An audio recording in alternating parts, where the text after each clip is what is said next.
Hello everyone, Caffeinated Warlord here with another Kings of War battle report. It's 2150 points of my Undead versus the glorious Basileans. If you want to see a battle between light and dark, then watch on.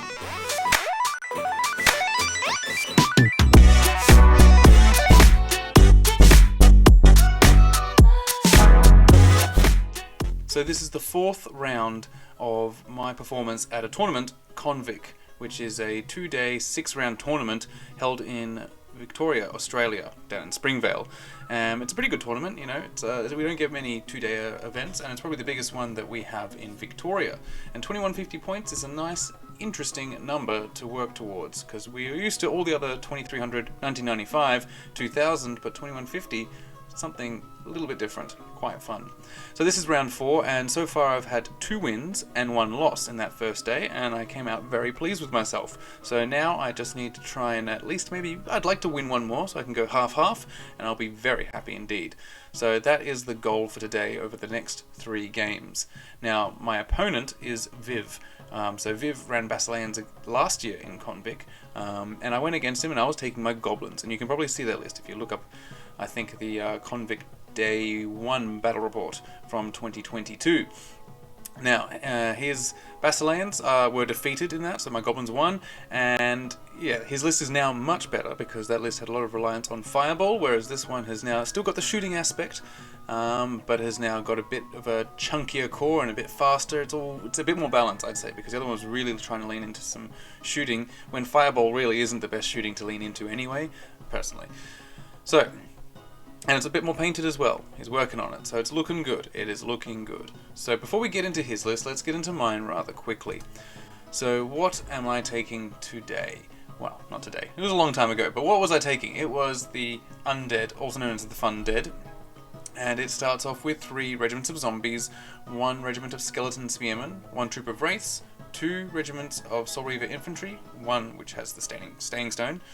Then I have a horde of wights with blade of slashing, 2 revenant cavalry troops, 1 Soul Reaver cavalry regiment with Sir Jesse's boots of striding, 2 balefire catapults, and then I have my support crew, which is 2 revenant kings, 1 on foot with Surge, 1 on horse with Trickster's wand to give him hex 2 and also Surge, and then finally a necromancer with the inspiring talisman, heal 3 and banechant 2, because I have enough Surge and really don't have that much things to Surge in this list, because really just you only want to Surge the wights. And I think I surged the wights over all the games maybe like once or twice. Like it barely happened. So it's not a surge reliant list, and I probably could even drop a surge from one of the Revenant Kings and just save some points, for instance, and put them somewhere else. So that is my thoughts. If you want real thoughts about this list, go to the first of the reports in this tournament, where I was actually going in depth about this list. I won't go much further in here, but it's 16 units, 24 unit strength, so it's got a lot of stuff that can play in this scenario. It's got a lot of hammers, and it's really quite fun. And those balefire catapults do cause a lot of consternation in my opponents, and rightly so, because they are wildly much more consistent than what I'm used to, which are the big rock throwers in the goblins. So that's my list. I think it's quite respectable, but what is Viv taking for Basileans? Well, Viv's Basileans are, starting at the top, we have 1 horde of men-at-arms spearmen. So they're the phalanx, just average dudes, with a hammer of measured force, which is an average kind of upgrade. I don't really like the hammer of measured force very much. I mean, if I'm throwing zombies at them, it's not going to be working very much in their favour, and it also means you can't banechant. But he hasn't got banechant, so it's fine. But, you know, it's not the best of items. Then we have a troop of Sisterhood Scouts with Scrying Gem. Two troops of Sisterhood Scouts, one of which with the Scrying Gem, forcing me to deploy D3+1, I think. I remember anyway, it's forcing me to deploy a few more units to begin with. So just kind of, since he hits low model count, not low model count, but low unit count, it helps push it so that we're a bit more equalized. So I have to put down some more stuff, and then we start deploying, you know, you go, I go. Then he has 3 units of Elohi, so 2 of them are regiments, just standard, so defense 5, crushing 1, and then he has a horde of Elohi that was upgraded with the Celestial Fury, which gives them crushing 1 at the expense of 1 defense. Gives them 1 more crushing, so they become crushing 2. So hitting a lot harder, but they are a little bit more fragile, which, you know, my Balefire catapults do love to see. The difference is, though, when it's a horde, it's a lot harder to get towards that, you know, I think that dash 17 or something, so it's a lot harder to get them off, whereas in a low-key regiment, you know, you could just have one round of good shooting and bang, gone, and that's what you want. And the reason why I'm concerned with that, getting them off in one round, is because of the rest of the army. So with this, there's 2 hordes of Palace Guard. The Ogre Palace Guard are fantastic, which is really good. Then there's 2 Phoenixes, and so the Phoenixes are a source of heal, of course, but they also have fire sparks. They have actually like quite a considerable shooting attack. And so that's kind of where the shooting starts coming in. See, so you've got Sisterhood Scouts, whatever, they're doing a little plink damage, but the Phoenix, when 2 of them get on the same target, they are likely to do a lot of damage. And then finally, what do we have? We have a War Wizard on horse with Diadem of Dragonkind. So he's just pouring in flames, because he comes with Fireball, and then you give him extra Fireball, and he's putting the Shattering on top, and then the Phoenixes are putting in the Fire Spark, so you can see whatever's getting the trio of fire from those 3 different sources will be roasted. So that's what I got to think of, is like, what am I offering up to roast? Something's going to get roasted. I can't help it. My army's fast-ish, but not that fast. You know, it's as fast as my chaff, and my fastest chaff are the Revenant Cavalry. So I'm going speed 8 max, because they're shambling. They're not going at the double. So what can handle that? Well, it's probably going to be Revenant Cavalry that will get cooked first. So yeah. And then finally we have Gnaeus Celestus. And Gnaeus is just, he's pretty much a Lord on Frostfang equivalent in the Basileans, but you can only have one of him because he is a living legend. But he's pretty cool. He's got a lot of cool rules. I can't remember off the top of my head, but I just know he's supposed to be a dude on a giant cat. And so he's just relatively powerful, got a lot of punch to him, but you know, he's still just one guy on a monster base, so not like a huge amount of attacks. But like I said, it's 12 units, so rather elite, 21 unit strength, and that's why the Scrying Gem definitely helps. But yeah, that is his list, and I, looking at it, definitely was concerned with the shooting a bit. I was concerned with the Alohi getting around, because you know that's a lot of different flying stuff, and so I was thinking, how am I going to look after my armies, the flanks primarily, while weathering some shooting, and then trying to achieve this scenario. And so let's get into that with some pictures. So here is deployment. So let's start with the terrain, because otherwise I'll forget. And so we have over here, useless giant forest. I mean, it's perfectly fine forest, but it's all the way over here. And we've got a hill and a blocking terrain in between, so nothing's happening over here. We're not going over here. Why would we? Our armies can't fit. So yeah, it's a useless forest. It's a useless obstacle. There's a little obstacle, so these might as well not exist. Then we have what really is the border of our battlefield, which is this hill and this blocking terrain. Then moving further in, there's a difficult flat terrain right here, and then I have a hill on which most of my army is kind of precariously positioned, and then there's the other obstacles here in front of some of my infantry. Then we have a smaller bit of blocking terrain right here on the right, and one forest right there in front of his lines, and there's the flat terrain in his deployment zone, right smack bang in the middle. And before you think that our tournament organizers were being lazy, because they're not, this was not painted on purpose. So every table had at least one of these unpainted pieces of 3D printed terrain, and they're really nicely printed because one of the organizers, Jeff, is a dab hand with his filament printer. He can put out some really fantastic stuff, and so this is one example, and you can win it. And by win it, I mean the order of which you win means you get to just pick stuff off the table, right? So the person who comes first, he gets this, and so, you know, if you're 17th, you're still going to get to pick something, and since there's so much terrain that was up for grabs, as well as some other models and fun stuff, like you'll find something there. So, you know, the best part about this tournament is everyone walks away with a toy, you know, which is what keeps the kids happy. So let's get into the scenario. So it's fool's gold, as designated here in the bottom. It's mainly for my benefit to make sure I know what's going on. So where is the gold going? Well, I've circled it all here. I had to do some forensics to find the ones I couldn't see in this particular picture. But if you're not familiar with fool's gold, it means it's a scenario where each player gets 5 tokens to place in the opposite half. So you pick sides first, you have your 5 tokens, and 2 of them are worth nothing. They're 0. 2 of them are worth 1, and 1 is worth 2. So the idea is you take turns putting them in the opposite zone, so where you're going to have to walk over and get to them, and you don't know because you're putting them down face down. That's why it's called fool's goal. You don't know, and you're a fool if you're going after the goal that is 0. And so you try and set it up so obviously your army can walk over and get to the ones that score for you, and you just try and stop the opponent from getting. It's a tricky scenario to try and game because you just don't know where theirs is, and so you kind of have to not worry about the opponent's one, but then turn 3 you will find out, and then it might change your whole game plan. So yeah, you're putting tokens over there on their side with the idea that you're going to go get them. So obviously I can't speak to us where his tokens are. I know now, but he's obviously got his 5 tokens here, and surprisingly quite close to the middle line. So you can see some here and some over here. I can tell you where I put mine. Boom, boom, boom. So these 3, I think the 2 is here, and that's a 1 and a 1. I'm reasonably certain. And judging by the fact that his whole army is here, chances then these are probably scoring as well. Which is the 1, which is the 2, well, I don't know. But that's why, effectively, this part of the battlefield is useless. Not only is it useless because none of our forces are there, but none of our forces want to get there because they're probably filled with 0s. So we're using only 2/3 of the battlefield. We've got an ambush-sized game going on here, but with not ambush-sized forces. So yeah, that is the state of affairs for this scenario. Now, the armies. Let's go with deployment. So I'll start with mine, and this is all being learnt over the course of the game. So at the start, if you take a look at my first battle report against the Order of the Brotherhood in this series, I was quite spread out. I was having things here, things there.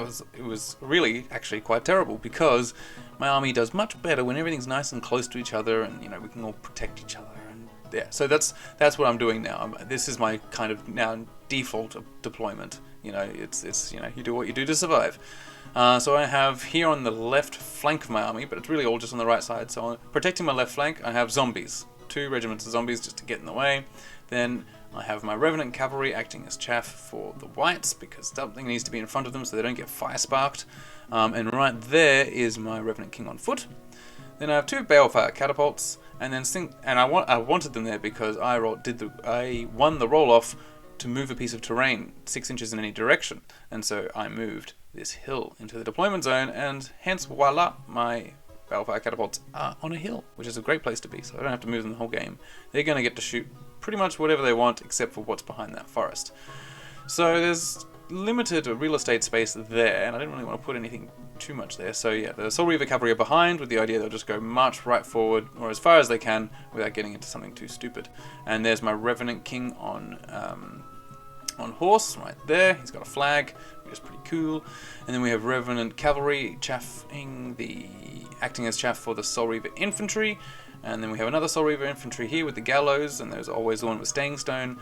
They are being chaffed by the Wraiths. So usually my Wraiths are in front of the Whites, but I thought, change it up, why not? And the Wraiths are pretty good in that, I guess they can get away pretty quickly. They're not too slow, and the Revenant Cavalry and the Whites, same-ish speed. So yeah, but I guess the downside is that the Whites can't see over the Revenant Cavalry. So yeah, thinking about that, maybe not the best idea. But anyway, it is what it is. It's already happened. And then zombies here at the back because I don't know where to put them, and skeleton spearmen here on the right because as we were deploying, I knew that he had some Alohi, lots of Alohi here, and Alohi don't like spearmen. So I decided to just put some here, and I might just leave them there so he can't jump over that terrain and look down my left, because I know that's exactly what he wants to do. He wants to get over this, be nice and secure next to this blocking terrain, and look down my flanks and fly into them as angels are wont to do.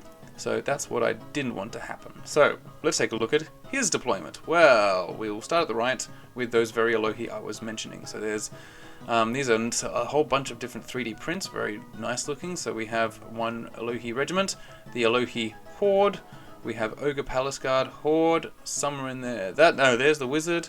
Behind the Ogre Palace Guard Horde are the Sisterhood Scouts, which can scout up, and they will.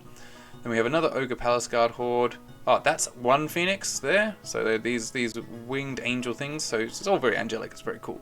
So we've got one Phoenix, Ogre Palace Guard Horde in the middle, Nea Celestis, the Spearman Horde, Men-at-Arms Spearmen, and then another Phoenix and Sisterhood Scouts behind them, and then I think behind this blocking terrain is the other, the other regiment of 𝐅𝐔𝐑𝐘. I want to say angels. They're not angels. I mean they are, but 𝐅𝐔𝐑𝐘.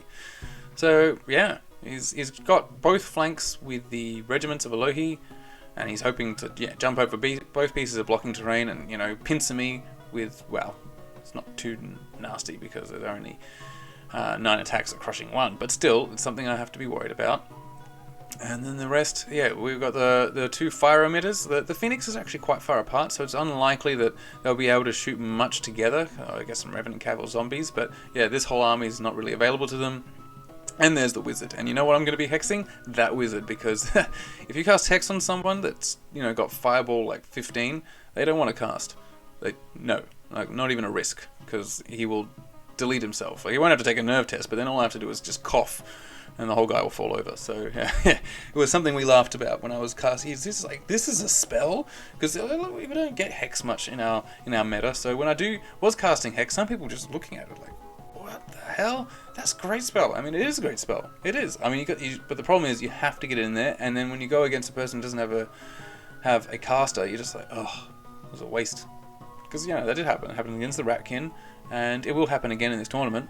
And each time that happened, I was like, oh, this guy could have something else, like a cooler spell, perhaps, a weakness. I don't know, just something more useful. But in this particular case, against a guy who's got a huge amount of spell, his fireball 15 or something, it's very satisfying. So yeah, that's my opinion on Trickster's one, if you wanted it or not. So let's take a look at the armies. Yes, there we can see the counter, but yeah, it's whoa, yeah, there's a nice action shot. I think I use this for the thumb. Yeah, I use this for the thumbnail.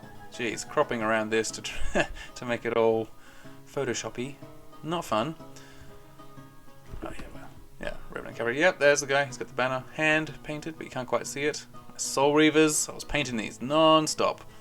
30 Soul Reaver models. There we go, Ogre Palace Guards. I'm taking pictures of what he has painted, and they're looking good. These are the they're all the ones that came in the Night Haunt versus Stormcast starter set. I can't remember what they're called, but they're Stormcast with robes. But they're not the modern Stormcast, which look a bit more lean. Yeah. So he's painted both of those. He's got Sisterhood Scouts, and yes, these 𝐅𝐔𝐑𝐘 are dope. They're so cool, so dynamic, like flying all over the place. So yeah, definitely better than the Mantic 𝐅𝐔𝐑𝐘. There's Mantic 𝐅𝐔𝐑𝐘, I think like a few on foot, like standing there looking all in repose is cool, but you need some in that kind of flying pose, because they're angels, they're cool. Obviously not in a flight stand, please, no, don't do that, but something. Ah yes, and half the spearmen, well, they're greatswords miniatures. They're the greatsword miniatures from Games Workshop, but half of them are painted and looking good. So it's a good looking army, and I can see where it's going. Let's go for turn 1. Oh yeah, and then you can see that. Anyway, turn 1. I move. Not much to it. So like I said, I moved the Soul Reaver Cavalry at the double right through my war engines to just get them out and away. So they've moved up, everything's moved up. Got the Soul Reaver, so the Revenant Cavalry probably going to get shot off, and as mentioned, my spearmen are staying behind. They really just turned to really cover this whole landing area. I measured where they could go, and I'm just figured out where they would land if they wanted to at all, and just put them in the way. So if he did come out, I will charge him. I'm not going to kill him, but I will ground him, and he won't like that, because yeah, it'll be a zombie and a skeleton spearman going at him. He'll be stuck there for ages, and he won't be able to fight very well because of the phalanx. So definitely wants to avoid that. So yeah, that's I moved, and I did shoot. I think I did shoot at these guys, but yeah, didn't do very well. I think I missed, or if I did hit, they've got iron resolve. So yeah, it doesn't really matter. Did a bit of shooting, but turn 1, nothing to speak of. So he's moving, and he decided, yeah, don't want to fly over anymore because the spearmen are doing their job. They're not going to fly over there. Therefore, the spearmen are now doing nothing, but they are doing something by preventing him from doing the flyover. So ultimately good. Yeah, see, Sisterhood Scouts moved up, and over here everything tentatively moved up. So me getting that first turn and moving up relatively aggressively, because I can move up to 8 inches with my Revenant Cavalry, pushes my threat range right out to the deployment line of his. So now he has to think whatever he puts forward could get hit by my Revenant Cavalry. Not that that's much of a threat. But yeah, so we can see everything just moving out. Sisterhood Scouts are there.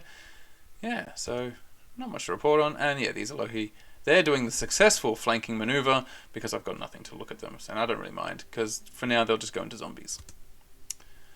And the fire sparks are unleashed as predicted, and they went into the Revenant Cavalry. 5 damage, but they're okay. They can handle 5 damage, so I better say it. Turn 2. Because I really rely on me pausing on these just for a moment. So when I find them in the video feed and do the chapters. Anyway, it's for YouTube stuff. So I do need to pause on them just a little bit. So I have moved up a little bit more. Still no charges. Sorry, I'm just teasing you guys. It's not very exciting in that regard.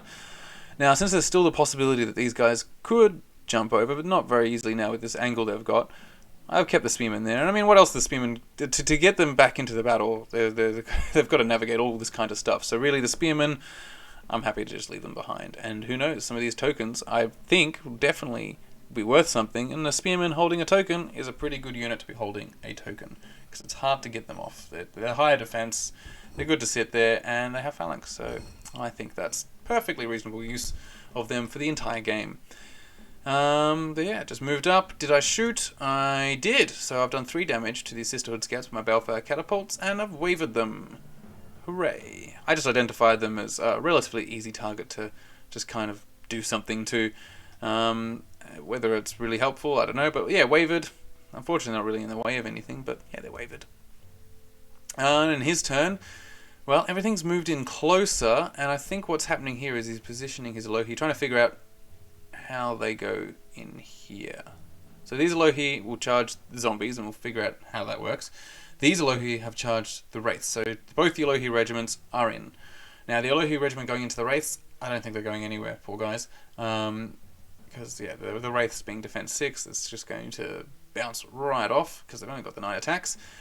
He's moved his Ogre Palace Guard into the forest, so now they can see through and actually see my army, because for this whole time they couldn't. For instance, the Sisterhood Scouts can't see anything because of that forest. And his Phoenixes are moving in because he's always wanting to get them ready to shoot stuff. And that, I guess that's what makes it tricky to use them, because he wants to keep them back so they don't get, attacked. But at the same time, he doesn't want to just, just throw them away. Well, no, doesn't want to not use their shooting attack, because that's a whole part of his army, is being able to lay down this damage with these guys, because he hasn't got anything to heal yet. I'm not really doing a very good job of damaging things. There's Gnaeus Celestus. He has run into the Soul Reaver Cavalry. I should have measured that, but I guess I wasn't too worried, but I should have been worried. Anyway, it's a hindered charge, so he's not going to do that much damage, but he'll probably take away their Thunderous. Disorder them, as you would say. So I'm pretty proud of what I managed to do here. So obviously there was the flank of my whites being shown to... Well, no, I think it was a front. But I don't think he wanted to go in the front of my whites with his Alohi, which is fair enough. So yeah, no, I was about to say I was being very smart with the placement of my individual, but I don't think that was the case. Or it might have been. Maybe it was a flank. I think that's why I put that individual there, so we couldn't have a Alohi jumping in and having fun with a flank charge into whites. That definitely would not do. So yeah, there's a bit of action now on his turn too. So let's see what kind of damage will be happening. Oh, and he's also fireballed my Necromancer, which is a smart move, because my Hex failed on this turn too, and so he was free to fireball, and it was pouring it into my Necromancer, because if he did, well, that's my source of heal and Bane Chant, and I really need that. But thankfully, he did not succeed. And so here... Why are they positioned like that? Or maybe they're acting as chaff, not charging. No, but they couldn't be. Well, I am confused. No, I don't know. I don't know why like that. Did we just say that that's okay? You have to always be an inch away. But how could he position himself there? Because, no, let's go back. Let's go back. Forensics, they're there. Ah, no. See. Yeah, no, they flank charged the Revenant Cavalry and turned. There we go. So, yeah, I'm taking pictures at the end of everything's done. He's even done his combats already, so it's like, yeah, so that one was done, and that's where I took a picture. Okay, alright, so yes, the Revenant Cavalry, yes, they are dead. Oh, I should have mentioned, but they're not from shooting this time. They were dead from a flank charge of the Alohi, which would definitely do it when they're already on 5 damage. And so that's why they're positioned there. We got 3 damage from Naeus onto the Soul Reaver Cavalry, so yes, they're stripped of their Thunderous, disordered, and 3 damage surprisingly onto the Wraiths, but they will be fine. I've got heal and they've got life leech. And it's my turn 3, so it's time for some revenge. So both the zombies go into these Alohi here, really just to hold them up. I don't expect all that much. I did not want to go in with my Wraiths, my Whites, because I would rather not have them get charged by this Horde and both the Hordes. We've got the Horde of Ogre Palace Guard, we've got the Horde of Spearmen with the Hammer of Measured Force, which is definitely something that these guys don't want to face. So the Whites have actually moved back to let the zombies in, because they would rather live to fight another day and then charge off. Obviously counter-charging with my Soul Reaver Cavalry, and what else we got going on? Well, down here we have the Wraiths going into the, obviously counter-charging into the Alohi, but we have the Soul Reaver charging in as well, because their base is a little bit wider than the Wraiths, so they still could see, and it worked out well. So off they charge, and push the Wraiths right along, and the Soul Reaver infantry are stuck in. The other Soul Reaver infantry are facing this way because we do foresee the death of the Soul Reaver cavalry. There's too much stuff looking at them. Even if they're successful with Naeus Celestus, there's a lot that's going to come their way. I've moved these Revenant Cavalry here just into the forest. I didn't want to charge because they will do nothing. Hindered Revenant Cavalry are just a major source of disappointment, so don't even enter into it. And instead, I just wanted to move them in so that his Ogre Palace Guard would be hindered 100% and might not even kill them on the charge, because that's all that's really going into them. Maybe the Alohi, but they'll be hindered too. So if I can hinder as much stuff as I can, I might as well, because that's what they are. They are chaff. And every time I forget that Revenant Cavalry are chaff, I pay for it. You know, every time I think, oh, well, you know, they can go charge off. They got Thunderous too, but I forget it's 8 attacks hitting on 4s. That's what you need to think of the first time, not the Thunder 2. The Thunder 2 tricks you into thinking it's useful, but really 8 attacks hitting on 4s. If you tell that to anyone, they'll be like, you know, whatever. Like it might not even do any damage. So when it's hitting on 5s, and then you Thunder 1 because you're hindered because I'm going through a forest, forget about it. So that's how I always need to treat my Revenant Cavalry. But sometimes you just, you see red and you think, what if they do this? You think of the best case scenario, not the average case or even the worst. And then over here, just getting my units moved around, so the skeletons are no longer required because the Alohi have committed to the Wraiths, so they can just kind of move into the center. Who knows what'll happen? And I'm sure I'm shooting something.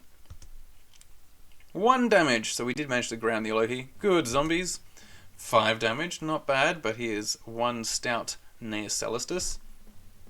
4 damage here on the Alohi, but they stick around.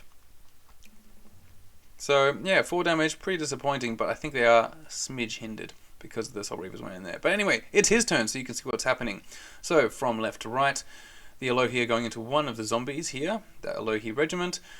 The poor Soul Reaver cavalry are getting flanked by the horde of spearmen, which will be enough to do it really by themselves, but they're also getting Ogre Palace Guard in the front, and I think Naeus Celestus is still in the fight as well, so not great situation. And then we have obviously the hindered Ogre Palace Guard going into the Revenant Cavalry, and the Alohi horde here is just repositioning. It doesn't want to commit itself, so it's just kind of moving around a bit to get a better angle. So overall not too bad. Here he decided to attack the Wraiths once again with his Alohi because they've actually been damaged, so I think he's just hoping to finish them off, as it were. But I don't know. I've used my life leech obviously to get 1 damage back, and so yeah, we'll see how that goes. And a Phoenix went into the Whites to lock them down and stop them flying away, which is definitely good, because yeah, why not? He's got 3 attacks hitting on 3s, crushing 1, so it's in all likelihood he will achieve it. And these Sisterhood Scouts are moving over here, and the Sisterhood Scouts are there. I say it because it matters, because they're moving towards this token. I wonder why. For what reason, I wonder? Well, it's definitely going to be some kinds of scenario-based reason, because they're not shooting anymore, they don't care anymore, so they're just moving. So, let's get into, what was this picture showing? Not much. I think it was just another picture to show the battlefield. It's pretty cool. We were very impressed with how this battle was going on. It was just non-stop carnage from this point on. And so, we are looking at something, and I'm not sure what it is. Damage somewhere? No, I think it's just showing off. Yeah, I'm quite proud of these. Yeah, bam. So he managed to do 3 damage more onto the wraiths. I don't think they really care. He did 7 damage onto the Revenant Cavalry, but again, they didn't really care because then it's just an average of 7 that's required to get rid of them. Although I think they're brutal. But yeah, didn't get rid of them. Down here, 5 damage on the zombies. They don't really care either. And, well, something had to give, and it was the Soul Reaver Cavalry. But that was unsurprising. So the way everything was repositioned, these guys swung out, these rotated. They're now protecting the infantry horde. And 𝐼𝐸 Celestis is just kind of looking there, looking onwards. So yeah, I've got my Soul Reaver infantry ready to get in, but what to get into is the question. Well, I'm going to go back, and also, he did not do any damage to my wraiths. Oh, my whites. So I always get them mixed up too. So my whites, they are free to fly. Turn 4. Well, here we go. So I've done a cheeky withdrawal. So we were playing with the withdraw, I should say. So I did the withdraw, 1 inch, could then see the Ogre Palace Guard, and promptly flew off and to hit them in the flank because I still have my fly. I was not disordered. With the Phoenix now open, I did also a cheeky withdraw with the zombies to go into the Phoenix, just because I don't trust the Revenant King to 100% ground the Phoenix. So the zombies are there, but they're -1, so if they do 1 damage, I'll be very surprised. These damaged zombies are continuing to go into the Elohi just to allow them to get some revenge. You know, you gotta let them have their fun. Ah, yes, and it is turn 3, so the tokens have turned over. And, oh, look, they're going for the 2-pointer. So there's a 2-pointer. 0-0 over here as predicted. 0-0 over here. So the whole left-hand side is just useless, as we suspected. A 1 and a 1, so 1 there, and a 2 here in the forest. And under here, well, I'm showing a picture, but I think, yeah, all the other ones under here are 1s. So I'm currently on top of 2 1s, which is pretty cool. So I just got to kind of fight around here and then try and get to other places. That's the difficulty, the scrum. So now I've got these regiments that I left behind are seeming pretty useful now because they can just hold some tokens, and I just need to somehow get him off of those and stop him getting to that 2. No. So it's, yeah, suddenly things are getting very interesting. It's not just combat, it's scenario play. But here's the aftermath. So, and I didn't say what was going on here. These Soul Reavers, yes, so this Soul Reaver infantry that was into the Elohi, now they were in the flank because the Elohi slid over to fight the wraiths, and so now they are in the flank, and so they do a flank charge, and we've got the wraiths in the front, so that's bad news for them. These Soul Reaver infantry, I didn't commit anywhere because, yeah, the whites are already getting in the way, and I didn't think anything needed to go in with the whites into the Ogre Palace Guard. So I think they'll be able to do it themselves. To stop the 𝐼𝐸 Celestis, I've sent in my trusty Revenant King, and so he's gonna go chop him, even though I don't get to use my Trickster's Wand anymore. I seriously was thinking about it, but I was like, no. I need to go stop ꞌI𝐸 Celestis because he's like a Frostfang Lord. So that was my purpose there, just to get in the way, being not mighty, but you know, if I disorder him, he can't go through me.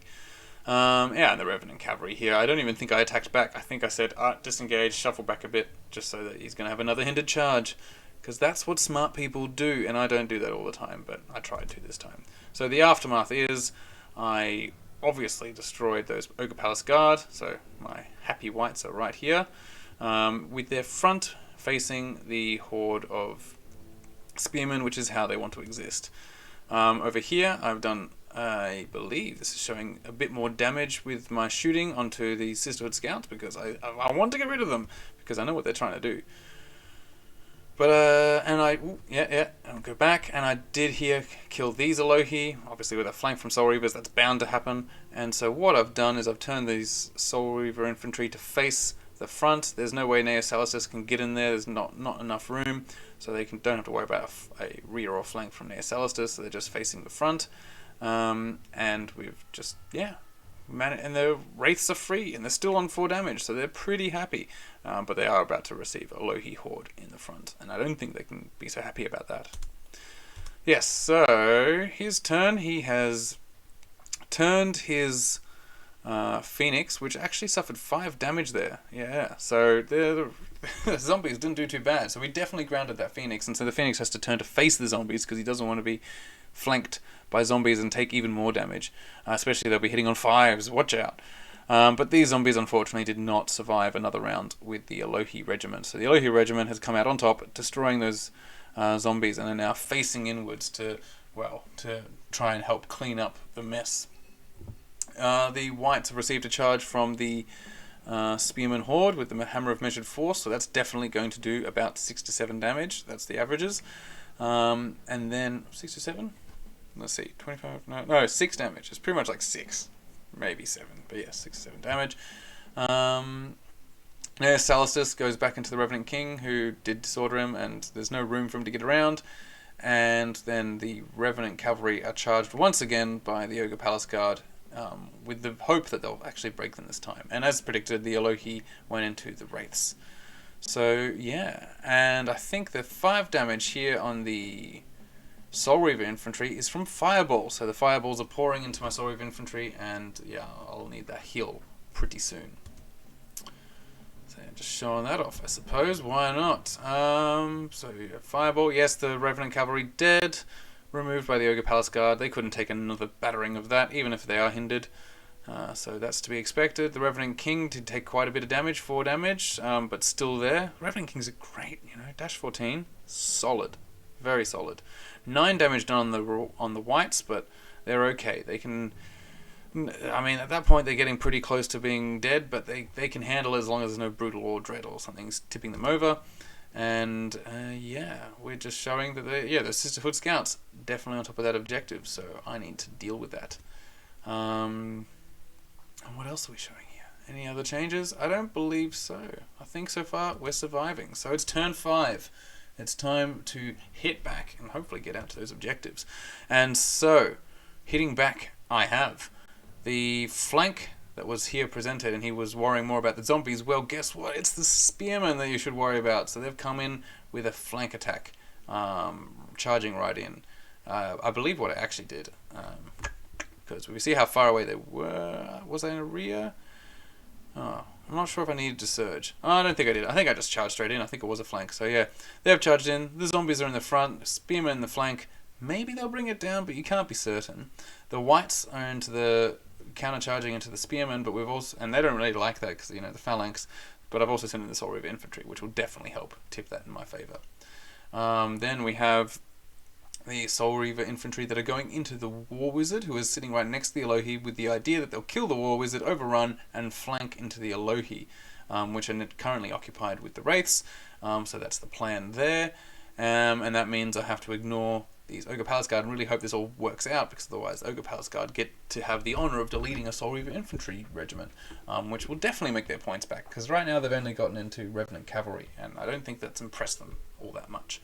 And my individual has decided to scoot off and attack the Phoenix, because that Phoenix shooting is pretty annoying, as is the healing. So I've decided to leave Naeus alone. He can charge off something, because this Soul Reaver infantry is undamaged, and I'm hoping that this will all be resolved and we'll be facing the right way.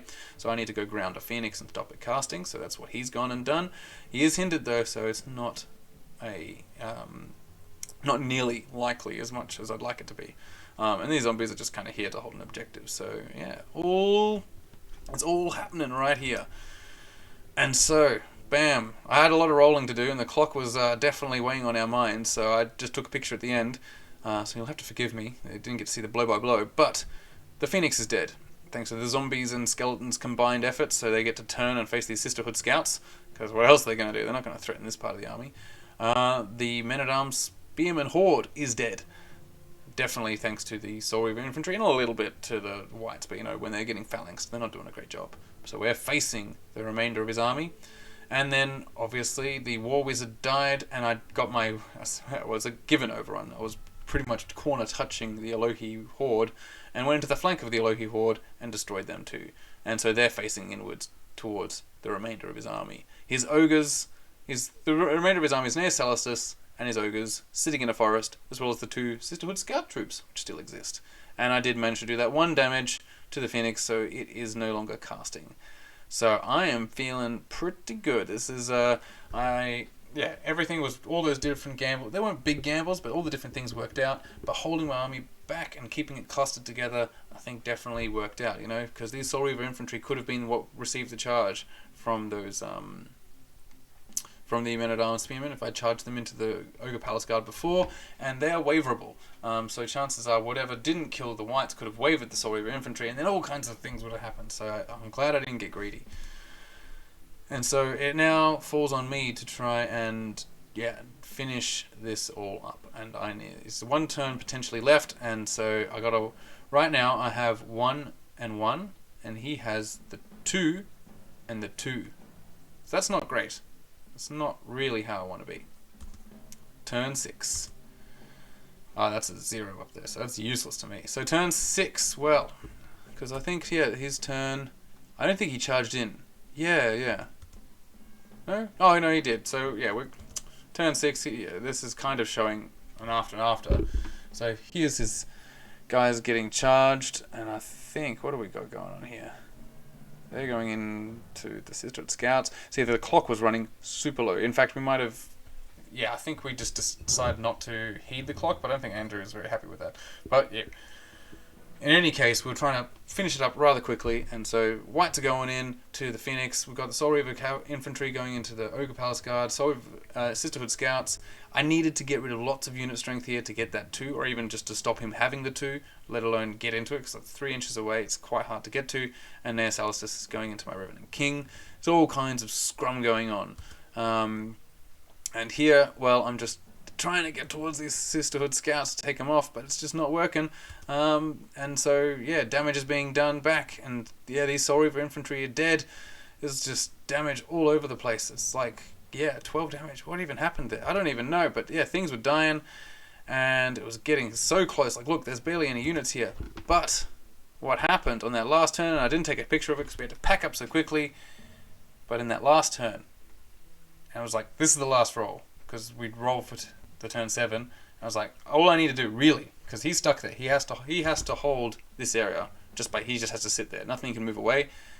And so I said, well, it really comes down to, can these Balefire catapults kill the Sisterhood Scouts? And so I rolled a hit, and I hit with both. Both of them all hit. And then rolling for damage, you know, after that, once you hit and you're doing the damage, like they are so consistent, these are Sisterhood Scouts, and so they died. And so it became a draw. I had 2 1s, he had 1 2, it was a draw. And so, after all this carnage, all this just stuff dying everywhere, it was a draw. And we felt it was the perfect way to capture that game, because it really felt like no one was really yeah, I had the upper hand, but then look at this. This is his last stand, and he's holding it all in the forest. Like, these guys have got 8 damage on them, but they don't care. They're holding it in. They've done heaps of damage back to the Soul Reaver infantry. Other Soul Reaver infantry have died. It's just stacks on, and I was definitely losing units, and so yeah, it was incredible just seeing all this battle really play out, like, you know, in a cinematic kind of way. And so when it was a draw at the end, and we even counted up the points, and it was pretty much same, so it was a perfect draw. It was 10-10, and I thought that was the perfect ending. So there you go, game 4, a draw. Would I do anything differently? No, I'm actually quite happy with the way I played. I think in the end here, it's because it's hard to tell with the few images that I had available, but perhaps I should have tried to actually go for some of these objectives. But the problem is, anything I have is fast is shambling, so I can't really get anywhere particularly quickly. And that is probably the problem with this kind of army, is it doesn't play things like Fool's Gold very well, because I don't have anything super fast that I can just be like, go over there. No kind of your gargoyle, your beast of nature, your things that you can just be like, oh, get out of here, go hold that objective in the distant corner. So I can't really do that. So I'm not sure what I could have done differently for the scenario. But yeah, I'm pretty happy with lots of the different maneuvers that I was doing. I was withdrawing things when I should have been, getting certain flank charges. I felt like I was doing some smart play, but did my brain hurt. So yeah, when this game was over, I was just like, ooh, I just needed to let my brain cool down a little bit. But it was a fantastic game. It was a fantastic opponent, and yeah, it was just so cinematic, especially the fact that it was good versus evil. You know, it was undead. You know, all these shambling hordes versus these angelic warriors. So it is Very cinematic, very cool, and I look forward to seeing the whole army painted because these models are really nice. These, especially the 3D printed phoenixes, these are great, and it's just fantastic. And I like this list a lot more. Especially, I think it's because the phoenix got so much better. It got real. The buffs were definitely warranted because no one was really taking phoenixes before, and so now they're really good. You can really fit them into the army without feeling like attacks, even though they are very tall. They're very easy to see. They're dangerous, but I don't want to shoot them because they're really regenerate. They're just regen too easily. They got heal. The wounds won't stick, so unless I can take it out in one go, but I won't with Balefire catapults. So it's they're much better than before. He was running things like Samacris and Julius and the same war with a lot of fireball there, but like Julius doesn't really want to be using his ranged attacks, and Samacris is quite delicate, and it's a lot of points into not much scoring, whereas these Phoenixes are much cheaper and they put out a lot of shooting anyway. They just don't have the combat potential, say, of Julius does. So I think this list works out much better for what he wants. It's just when the shooting coalesces and focuses, it's like when the magnifying glass is used with the sun. It can really hurt and take things down. And thankfully, I never experienced that more than once with my Revenant Cavalry at the start. But I can see my friend, Matt Truella, he did experience this in one of his earlier games in day 1 against Viv's list, and he was just, because you don't see the shooting face straight away, because normally when people see Phoenixes, you think of them as the support role, but they have that offensive capability, and it can really hurt. So great game. Hopefully you enjoyed this battle report. We've got 2 more battle reports to go for this tournament, and I'm going to try and pump them out faster. Thankfully, having written these up for Goonhammer, they're still in my mind and I haven't forgotten them. So that's the only reason why I can bring these battle reports to you and they're not just consigned to the vaults of time. So, yes, let me know what you would have done differently. What do you think of his list? What do you think of my list? What do you think of anything? What do you think of Clash of Kings at UK? Holy moly, so many players. Steve Hildred, you did a great job. Apart from that, otherwise, keep caffeinated.